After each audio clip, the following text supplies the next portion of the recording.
దేవుని పేరిట మీ అందరికీ వందనాలు. ఈరోజు దేవుని వాక్య సందేశం ఆదికాండము 14వ అధ్యాయం. అబ్రాము ధైర్యం మరియు దేవుని ఆశీర్వాదం. ఇప్పుడు రాజుల మధ్య ఒక పెద్ద యుద్ధం జరిగింది. షీనారు రాజు అమ్రాపేలు, ఎల్లాసరు రాజు అరియోకు, ఏనాము రాజు కదర్లాయోమెరు, గోయియు రాజు తిదాలు, ఈ నలుగురు రాజులు కలిసి సోదోము, గోమొర, అద్మా, సెబోయు, సోయరు అనే 5 రాజులపై యుద్ధం చేశారు.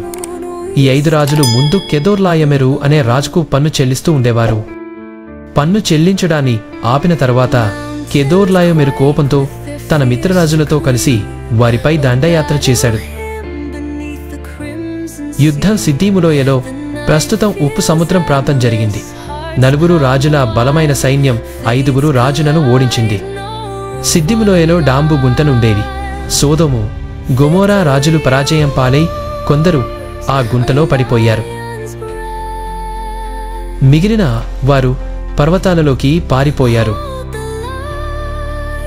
కెదోర్లాయోమెరు మరియు అతని సహచరులు సోదోము, గోమొరా నగరాలను దోచుకొని ప్రజలను బందీలుగా తీసుకెళ్లారు. అందులో అబ్రాముని తమ్ముడు లోతు కూడా ఉండేవాడు. అతను అప్పటికే సోదోములో నివసించేవాడు. ఈ విషయం తెలుసుకున్న అబ్రాము వెంటనే చర్య తీసుకున్నాడు. తన ఇంట్లో శిక్షణ పొందిన 318 మంది సేవకులను తీసుకొని రాత్రి సమయంలో వారిని విడదీసి శత్రువులపై ఆకస్మిక దాడి చేసి వారిని ఓడించాడు.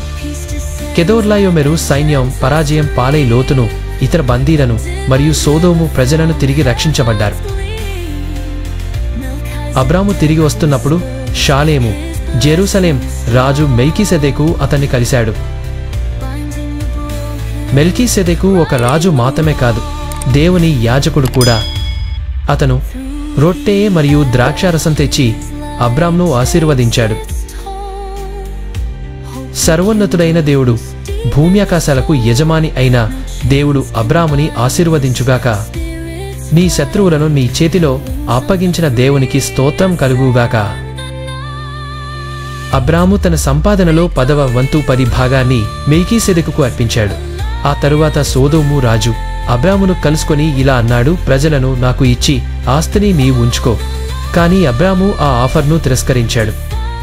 నేను దేవుడి ఎదుట ప్రమాణం చేస్తున్నాను, నేను మీది ఏమీ తీసుకోను, ఒక దారం లేదా చెప్పు పట్టి కూడా కాదు, లేకపోతే నువ్వు అబ్రామును ధనవంతునిగా చేశాను అని చెప్పుకుంటావు. అతను తన భాగస్వాములకు మాత్రమే వాటిని తీసుకోవడానికి అనుమతించాడు, కానీ తన కోసం ఏమీ తీసుకోలేదు.